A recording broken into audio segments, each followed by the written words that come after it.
And that goes with influencing as a whole. Everybody sees the pretty picture, but they don't know the work that goes into it.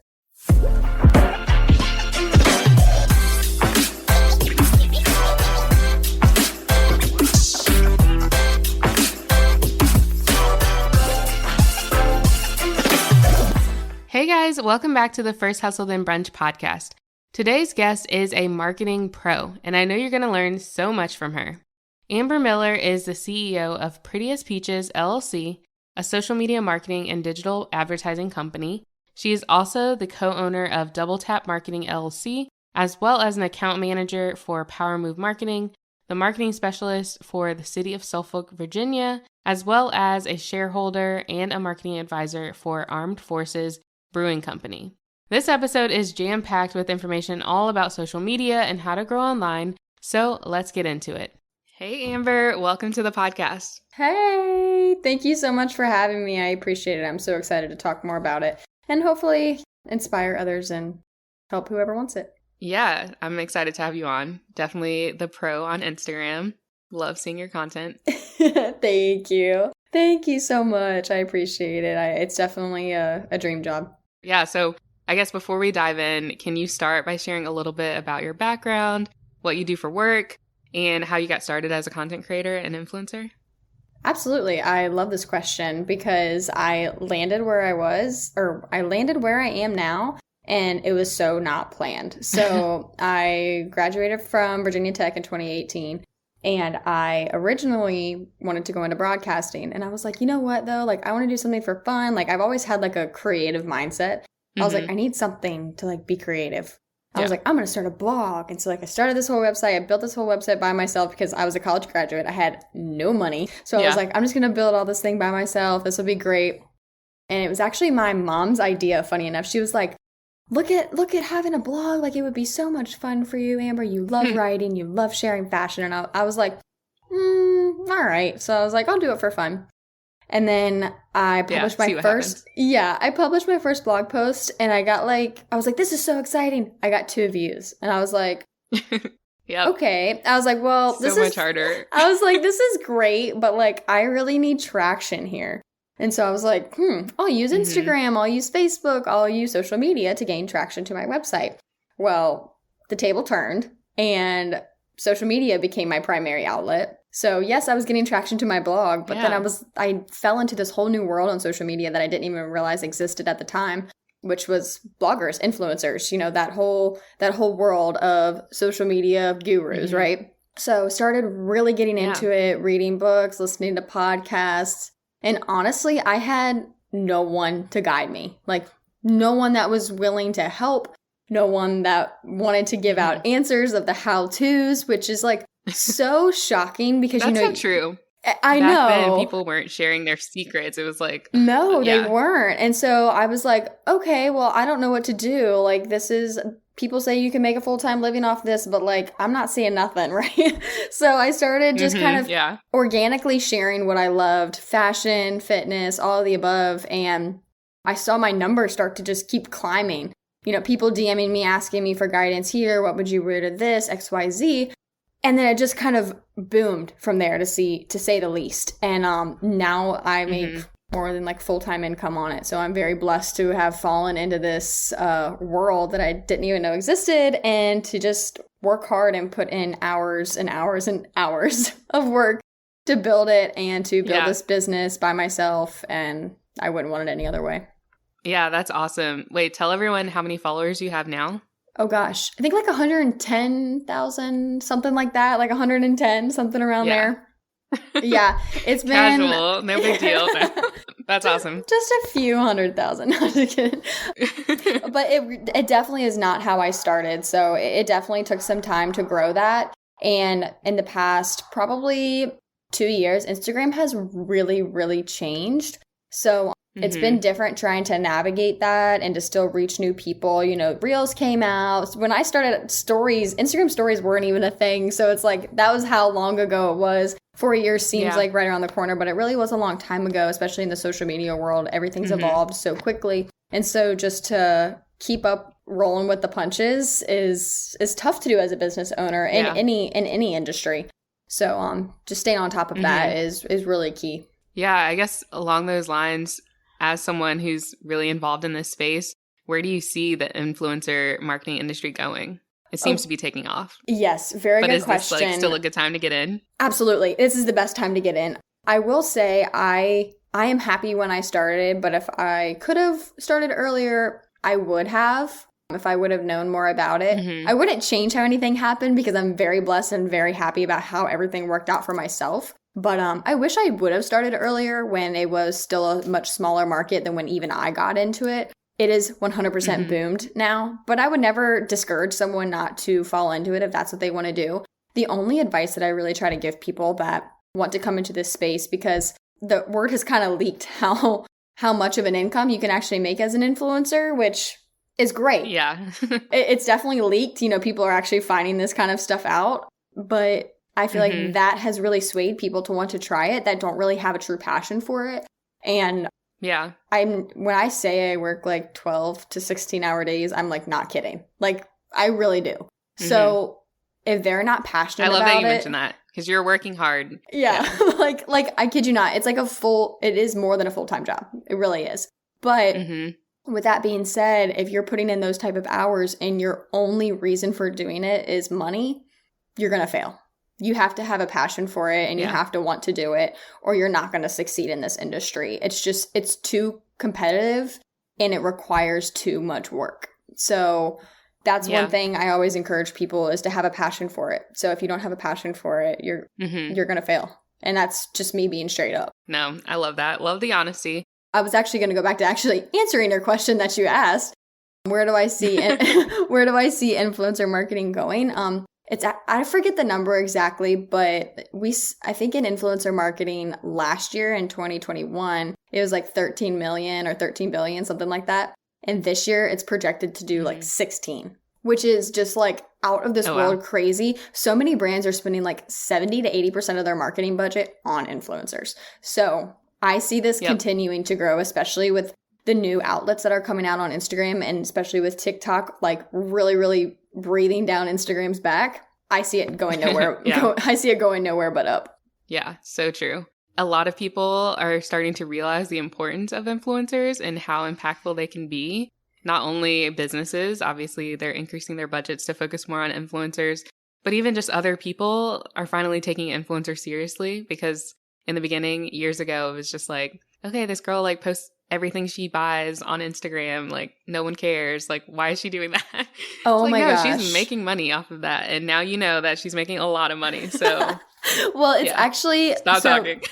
Right. It is so funny that you brought that up because it's such an important topic that I love to mention is the amount of people that I didn't know or that were my friends that talked about what I was doing in a not so nice way is out of this world. Like ridiculous how many people gave me backlash for what I did. And at first when I started, when I was not as confident, didn't really know what I was doing, didn't know where it would go, it was really discouraging. It really was. And that's one thing that I would definitely change is I wish I could tell 3 years ago, Amber, that it didn't matter. But in the moment, I didn't know any better. But now I hear it, and I literally don't care. So I'm like, please, please go ahead and say whatever you want because I don't even blink an eye at you. Okay.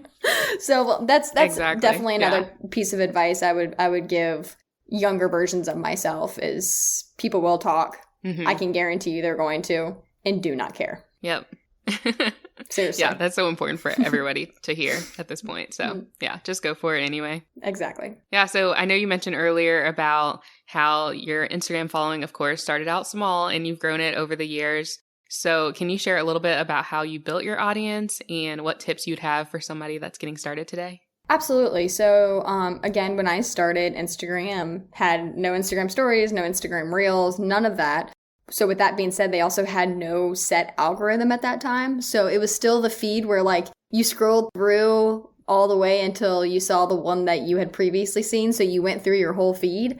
That was when I was that's when I would started. So everybody saw your posts. Everybody, was searching for the hashtag. Yeah, those were the days. Yes, there was no rhyme or reason or tricks behind this whole algorithm. So that's when I say I was blessed of when I started because I could post a good photo. that provided value with a good caption, and I could gain interest and new audience. So, but nowadays it's nearly impossible just to post valuable photo and to gain someone as a follower. So something that I really recommend to people, because obviously you can't go back in time and start, is to provide value and to find your world of people that are interested in you and what you share and connect with them and to keep that relationship alive. So I never recommend to, just try to build a following and then not reply to your messages. I think that that's complete BS. I think every influencer should do anything in their power to reply to as many people as she can, answer their questions, engage with them. Like, that's what they want. They want to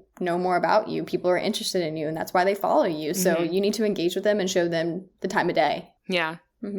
Yeah, that makes a lot of sense. And it just seems more personable. You seem like a real person, not just a robot or somebody behind a screen. Absolutely, yes. I love that. And you never want to come off as, I hate to say superficial, but they see you on your Instagram stories and you're super happy and you're lovable and you seem like you're the sweetest person on earth, but then you don't take the time of day to reply to someone that asked where you got your top. I just don't, I don't appreciate that personally. And don't get me wrong, like, I'm not perfect. Sometimes I miss things. And I always encourage my audience, if I haven't replied to you within like 3 days, like, send me another message because I probably didn't see it. So that's one thing I always recommend, is just the whole point of it is to build a community. So you have to keep the community alive, and it's your job to do so. So again, just sharing valuable content, keeping those relationships alive is the most important. Yeah, that makes a lot of sense. And along with building a community, do you think it's important to have a niche, or can you keep things kind of broad? Oh, I love this question. Okay. Let's talk about it. Yeah, I do love this question because I am going to probably give you a different spin than what other influencers will tell you. But I will start. And having a niche is important. Yes, it's very important. At this time on Instagram, it's almost a necessity because Instagram really focuses on showing you accounts that are valuable to what you're looking up the most. So if you're just sharing Hawaii content, since we were talking about Hawaii earlier, I'll just say Hawaii content. Yeah. Someone's going to be more inclined to follow you if that's what they're interested in than if you share about Hawaii, your dogs, your makeup products, your fitness routine, and XYZ. Now, that's me, right? Because I share everything. I share Hawaii content, my dog, my beauty products. I share everything. So spinning off of why I think it's important to have a niche, I also think it's important to stay true to you and why you started in the first place. And I am a true lifestyle blogger to the core. I share a little bit of everything.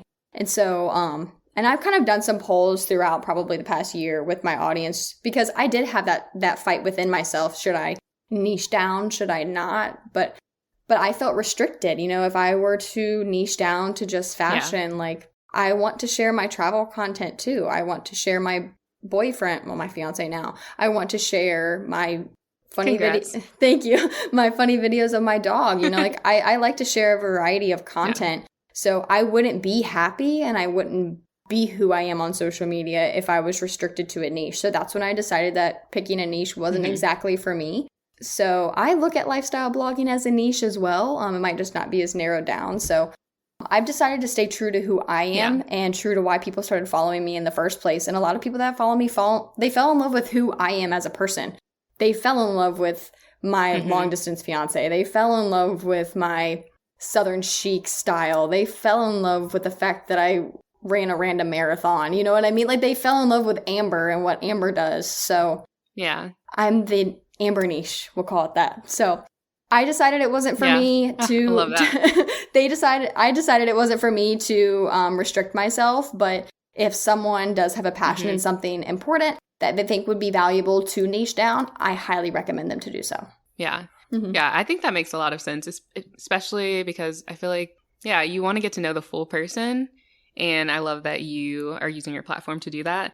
But I also feel like if you are doing more educational content, that's probably where niching down is super important because you want to attract the right audience that is looking to learn whatever it is that you teach about. Exactly. 100%. So I mean, there's so many specific people that I look for, on social media. Of course. So, I mean, the best recommendation for me would just to do a little bit of soul searching and figure out what your goal is with creating your platform. And that's it. Yeah. I think it also, the more content you create, the easier it'll be to figure out what you like. And if you want to niche down from there, then go for it. Exactly. Rather than like, oh, I'm going to start only posting about dogs. And then you're like, wait, I don't actually like dogs. Right. I want to post about this all the time. So it's true, because honestly, I've actually had some girlfriends that are like, oh my gosh, your trips look so much fun. Like, you look like you have a blast. And they see all this inspiration travel photos of this girl like lying beautifully on a palm tree with like the perfect background. And they're like, I want to do that. That's so me. And then they actually have to do the work before going on the trip, the work during the trip, and then the work after the trip. And they're like, this isn't for me. I'd rather stick to just showing my tops. You know what I mean? Like, it's a lot of work for people. Right. And so it's a lot of work. And so people might be like, okay, well, that looked great from the outside. But when I am actually doing it, it's a lot more work than I thought. And that goes with influencing as a whole. Everybody sees the pretty picture, but they don't know the work that goes into it. So I do recommend to try it out before deciding your niche, because it will definitely change. Yeah, makes a lot of sense. So something else I've heard in my own journey as a blogger is like, you need to be consistent, especially on social media. So do you have to be like, what exactly does consistency mean? Do you have to post every day? Do you have to utilize every single tool that a platform puts out? For example, we talked about reels, stories, all of that. What would you say? For the first part of your question, I'll start with the first part of it. With consistency with posting, I think as long as you're consistent and you have a set schedule, I think you're fine. I don't think it's necessary to post every single day. Now, I do as a blogger because that's what fits my lifestyle, and I had to work up to doing that. People don't realize how much work goes into actually posting every single day, and it's a lot. So if your lifestyle isn't prepared for that, then that might not be a good schedule for you. You know, maybe you're juggling multiple things at one time and social media just isn't your thing and you're trying to run your business. Maybe posting 3 times a day is better for you. 3 times a week is better for you, and that's totally fine. So as long as you're sticking to a certain schedule, posting at certain times that your audience is online, I think you're set. I don't think that you need to push yourself to do something out of your comfort zone just to get a post up. I think that if you have a set schedule on how you roll, then just roll with those punches. But the second part of your question, utilizing all the tools, is a necessity. Instagram will reward you if you use all the tools that's provided to them. Just how you see now, I don't know if you're a part of it or not, but they have a professional dashboard where you can actually get on the Reels bonuses. So influencers now can make money just from creating Reels. It doesn't have to be sponsored content, doesn't have to be anything like that. They get paid for the views on their Reels. So Instagram is actually rewarding you for using multiple tools on their platform. So yes, they want you to use them all. That's the point of them all. And so they're gonna be more likely to share your content to more people if you're utilizing all their tools. So I recommend using more than just Instagram feed posts. And at this point, I feel like the feed posts don't even get seen. Literally. Or like they barely do. I'll scroll my feed and I'm like, who are these people? I'm not even following them. Right. Yes. No. So, it's so weird. It's trash. It's trash now. to put it lightly. Let's be honest. To put it lightly, it's trash. Yeah. They're like video content stories, only. That's pretty much the only thing I like. Right. Yeah, video content and stories. It's like, I scroll my stories. That's about it. Right. I was like super huge into video going through college. So Reels are like so my thing. But stories, I feel like I can be myself. You know, like I can be such a true version of myself on stories and in everyday life. So I'm with you. Stories and Reels. Yeah. Feed posts, trash. Yeah. So I know you just mentioned that you can make money by posting Reels. So let's talk about monetization. So what are some of the ways that you've monetized your Instagram? Oh, goodness. So obviously that's one. You can create Reels and make money from them if you're invited to the program.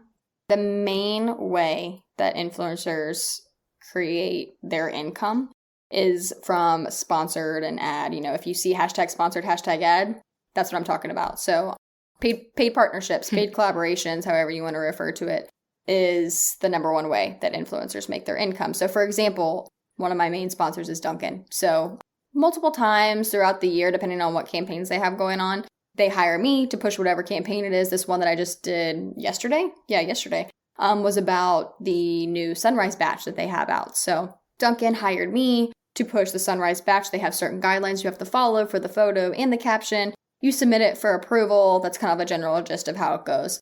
But another way that specifically, bloggers and some influencers, depending on if they're into it, can also make money is by commissionable sales. So if you ever see like a like to know it link, it'll say like LTK or whatever, or reward style, whatever it is. When we share certain outfits to you, not all of them, but some are linkable through this app called Reward Style. And so if you shop through our links directly or through the Reward Style app, we actually get a commission on what you purchase. So, I'm upfront with my audience about that. And I always tell them I appreciate it if they do purchase through me because, if they saw the top from me, I just appreciate it. And again, it's a very small amount of commission. I think each brand kind of customizes what their commissionable rate is, but it's typically around I think Amazon's might be 8% or 10% or something like that. And I've seen some as high as 22%. So it just kind of depends on the brand, but that's another way that influencers and bloggers can create an income. Yeah. Yeah, that makes sense. And I know that kind of ties into affiliate marketing. You may have heard that phrase. Yes. If you're listening, it's pretty similar. Yeah, commissionable links. And then I know some influencers have started creating their own digital products. So that's something that I definitely talk about a lot. But things like Instagram filters, that was really popular. I kept seeing tons of creators making Instagram filters or presets. Yes, so, yes. Yeah, there's so many ways that you can monetize these days. There's so many ways. Yeah, funny you even mentioned that. I didn't even mention that, but I sell presets too. So and I'm pretty sure they're in my See? They're in my link in bio somewhere. It's been a long time since I really pushed it, but yeah, I sell those too, you know what I mean? So there's like you said, there's so many different tools on how to create an income on social media. Yeah, and I know you're the pro for sponsorships. I see them all the time. I'm like, dang, this girl got another one. It's amazing to watch. Thank you. Thank you so much. Yeah, of course.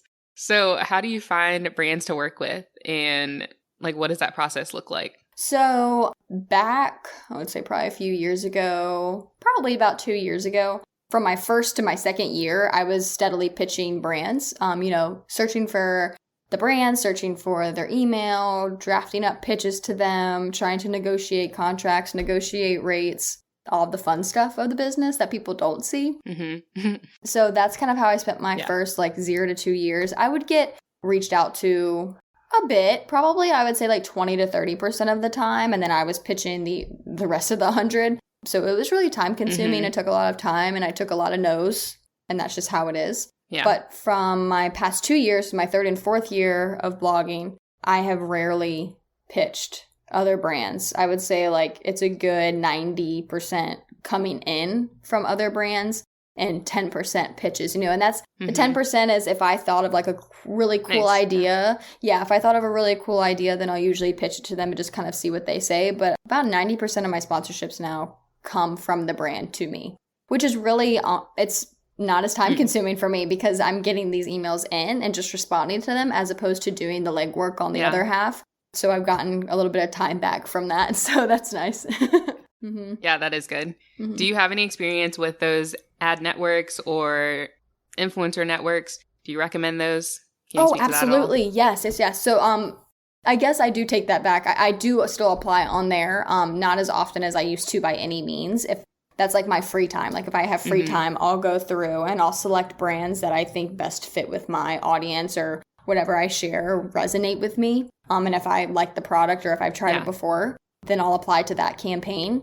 But a few platforms that I recommend if you're starting out, and even if you're not starting out, if you've been doing it for a while, a lot of bloggers actually look down upon Coley, but I don't. It is lower rates, FYI, but I'm not one of those bloggers that's you need to pay me $10,000 for a post. I'm not like that. I'm very understanding. I do have my rates and there's certain things that I won't go below because that's still my time and I built this business and put hours and hours of work into it that I believe I should be compensated a certain amount. Yeah. But I'm also human and I also understand that people have budgets, and if I enjoy working with you, I'm willing to work with you. So I am kind of flexible on that. So I enjoy looking at Coley because they have some awesome brands on there. And there's also some on Coley that is just user-generated content. So they want you to, here, I'll use this as an example. Pure Leaf, right? I'm drinking Pure Leaf right now.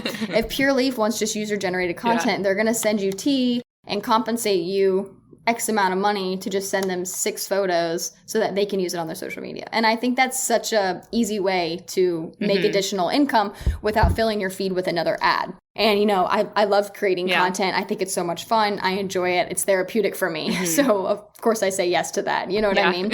And and then some other TikToks are also good on there, too. They have some new TikTok campaigns coming out that I take advantage of as well. So, Coley's a good one, to say the least. Mm-hmm. Aspire IQ is really awesome. It's actually, I work with Duncan now. It's through Aspire IQ. They recently switched over to that platform. Social Fabric's a good one. Popular Pays is another one. Gosh, I have a full list, honestly, but those are I haven't heard of a couple of these, so those are my top 4, and there's tons out there that I don't even know about. There's so many out there that you can take advantage of. So just do your research. Don't be afraid to ask questions. A lot of influencers nowadays are more open than they used to be about how we do what we do. Mm-hmm. So don't be afraid to ask questions. So you'll find some good ones out there that'll be willing to help you get started. Yeah, I know at least on TikTok, there's so many creators out there talking about, rates and how to negotiate, how to pitch. Right. So there's so many resources and tips out there if you just look for it. Exactly. Which if I would have started now, I would have had an open book if I were to just open TikTok. But back when I started, I'm like, how do you make a full income? I kid you not. I put you could put ads on your blog posts. And I was like, this is how you do it. They put ads on their blog posts. I got my check for 75 cents. I was like, this is not it for me. And so I was like, how do people make money? I don't understand. But, you figure it out. You live and you learn. Mm-hmm. Yeah, exactly. And that's the fun part about being an entrepreneur and influencer. And I think everyone's kind of figuring it out as they go. And exactly. And you make your own decisions. So you can't beat that. Mm-hmm. Exactly. Mm-hmm. Yeah. So you mentioned a little bit about negotiating and contracts and all that sort of thing. So what are some things that you look for when you're reviewing your contracts? And then can you share some negotiating tips? Yeah, of course. So typically I will say negotiation for me, at least, because I'm so open about, what my goals are, and I make sure that everything is hashed out beforehand, because the last thing I need is to be creating content or already finished with it and something not be communicated effectively, and then I have to redo it, or they can't cancel. I've actually never had a brand cancel a contract, knock on wood, but that has happened to some of my girlfriends before, where things were communicated very well and things went south quick. And then the relationship's just not good and it's not there anymore, and nobody wants that. So I always recommend being completely open, completely straightforward about your intentions and your goals and all of that beforehand. But in terms of contracts, some things that I look for: make sure your rate's in there.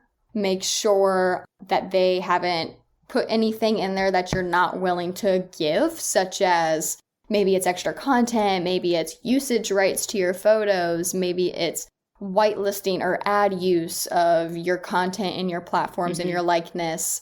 Basically, those would be my top things to look for. And if you're cool with them using your photos, which I typically am sometimes, depending on what it is, as long as I feel like it's a fair compensation for it, then I'm usually okay with it. But some creators are not okay with it. And so that's something that I always recommend looking at. Another thing I look at is some type of non-compete. So if you have non-competes in your say, for example, it has a 1-year non-compete with Dunkin', for example, which Dunkin' does have a non-compete. So if you have a non-compete in there and I'm holding a Starbucks cup a week later after I put up a Dunkin' post and have some sort of relationship with Starbucks, which obviously I don't, I'm full Dunkin' girl to the core, and they know that.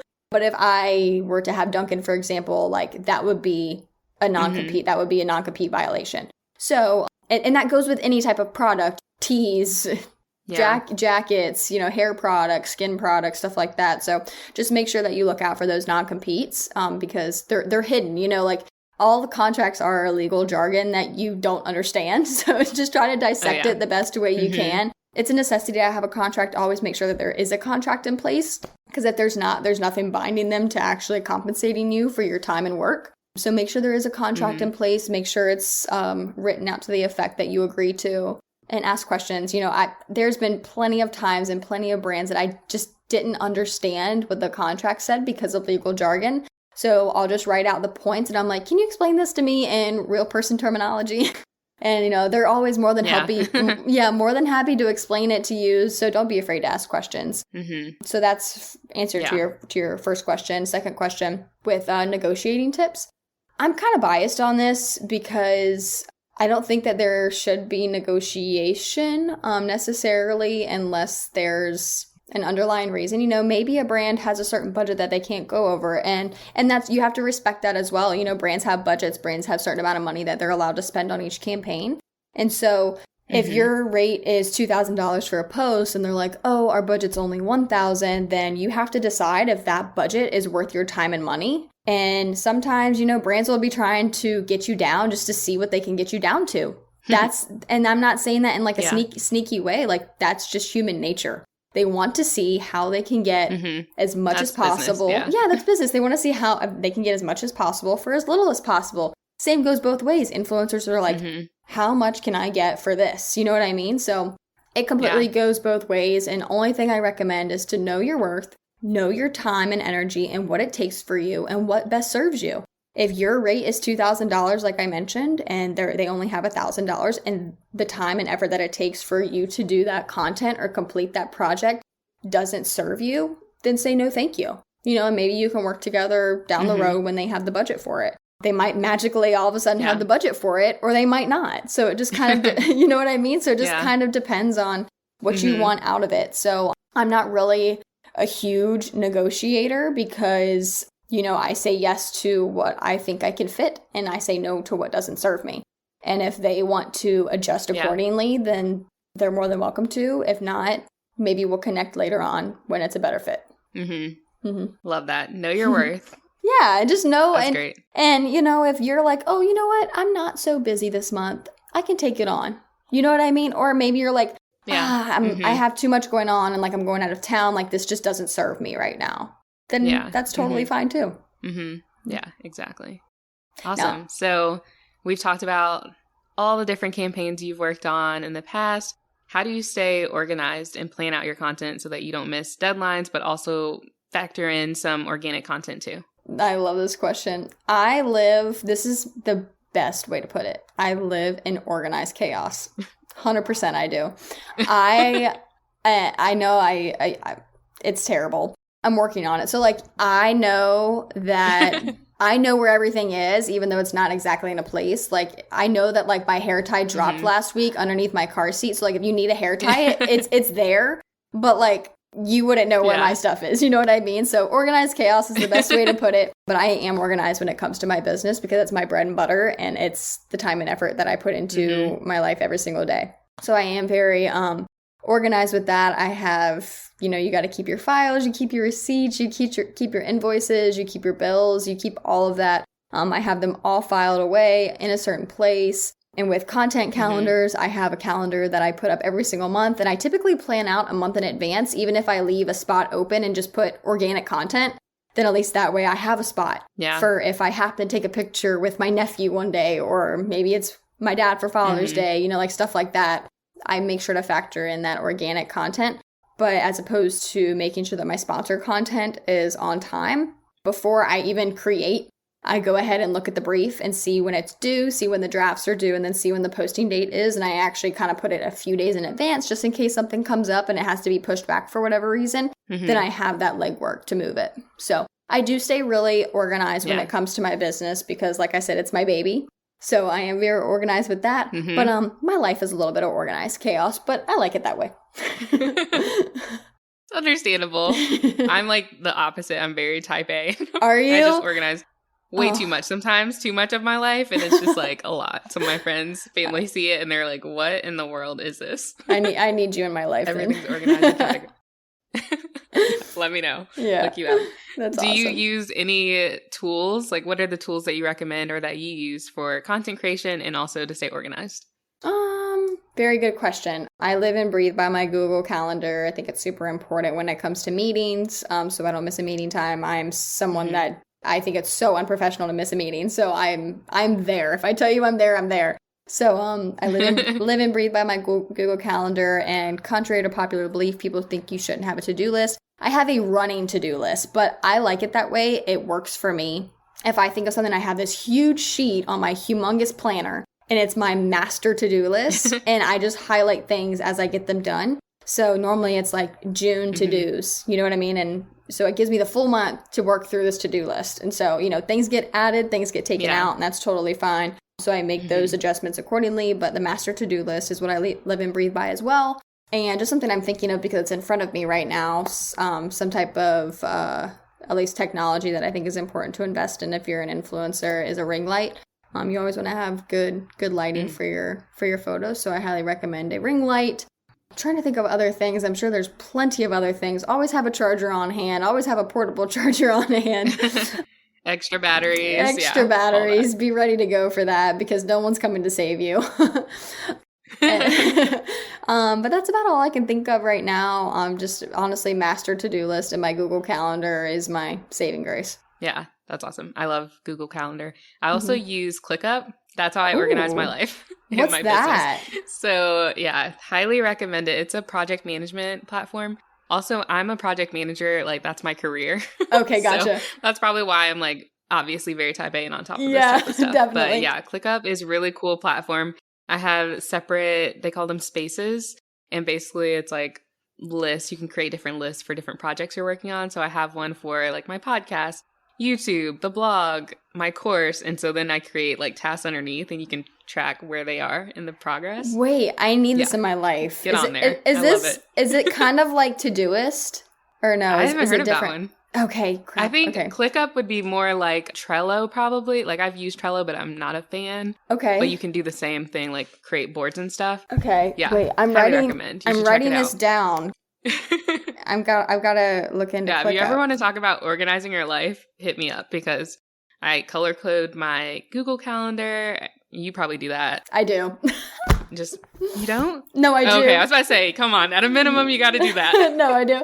I organize that, and then I actually have things color coded in my like written planner as well. I'm such a writer. Like if I write things down, I won't forget it. So I write everything down in my planner. I put a little like cute sticker next to it so that I am happy when I look at it. So that's kind of like my go-to. You know, whatever works for you. If it keeps you organized, then go for it. Exactly. But I do like ClickUp because they have the website.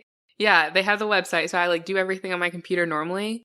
But if I'm on the go, I can go to the app on my phone and just like make updates there too. Which is actually great because normally if I'm on the go, I'm like, oh, I need to add this to my to-do list. But it's like at home, then like I write it in my notes on my phone and I forget to look at it. Exactly. Yep. Okay, ClickUp. That's my life too. ClickUp. That's where everything's turning to. Yep. ClickUp. Yeah. And it's completely free. Like anyone can use it. So even better. Definitely recommend if you're interested. Awesome. Yeah. Well, this has been a really, really great conversation. Thank you so much for joining and sharing all of your tips. So before we wrap up, one of the last questions I always ask my guests is, what is the most important lesson you've learned when it comes to entrepreneurship that you wish you had learned sooner? That's a really good question, and I've actually been asked this before, and I kind of have two answers. So my first answer is go for it. Kind of something I mentioned earlier in our talk, but is to not care what other people think about you. You're going to get backlash no matter what you do in this life and your career and your life decisions, all of the above. So you can't care what other people think about you because no one's going to approve of it. So only thing that matters is that you approve of it and to not take advice from people that you don't want to be. So that's my best advice when it comes to starting something on your own and taking that leap of faith is to do what makes you happy and do what you think you're going to be successful with, not what others try to tear you down to be. So that's part one. Part two is just, people go into entrepreneurship and they have it on this gold pedestal of, I get to make my own schedule, I work from home, I make my own decisions, I'm the boss. And while you are all of that, I always say this because I actually do have a corporate job. I work 40 hours a week for the city of Suffolk. I do have a corporate job. However, I work twice as much for my blog as I do for my full-time job. So you will be quitting an 8-hour-a-day job to work for 24 hours. And that's me being serious. So just be prepared that, while it's so amazing and I would never change being an entrepreneur for the world, but know that you need to be passionate about it or it may not work out for you because it's going to take a lot of hours, it's going to take a lot of failures, and it's going to take a lot of hardships for you to get to where you want to be. So just be aware of what you're getting yourself into and have a true passion for it. Don't go into it for the money. Don't go into it for the fame. Go into it because you have a true passion for it and you love it. Mm-hmm. Yeah, that's so important. Mm-hmm. Awesome. Well, can you let everyone know where they can find you? Yeah, of course. So you can follow me on Instagram at Amber Miller 9. So it's the number 9, Amber Miller number 9. And I am also on TikTok. It's at Pretty as Peaches. You can visit my website, prettyaspeaches.com.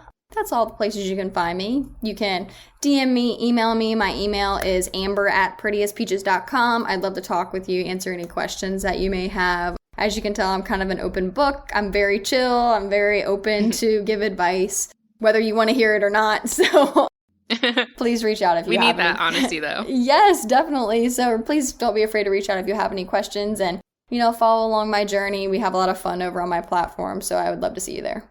Yeah, awesome. And I'll include everything in the show notes, too. Thank you. I appreciate it. Thank you so much for having me. Great. This has been so much fun. Yeah. You're such a doll. Thank you. Thanks for tuning in to the First Hustle Then Brunch podcast. If you enjoyed this episode or learned something new, I'd love if you subscribed and left us a review. Another way to support the podcast is to take a screenshot of this episode and share it on your Instagram story. Tag me at First Hustle Then Brunch so I can repost it. Thank you so much for supporting the show, and I'll see you in the next episode.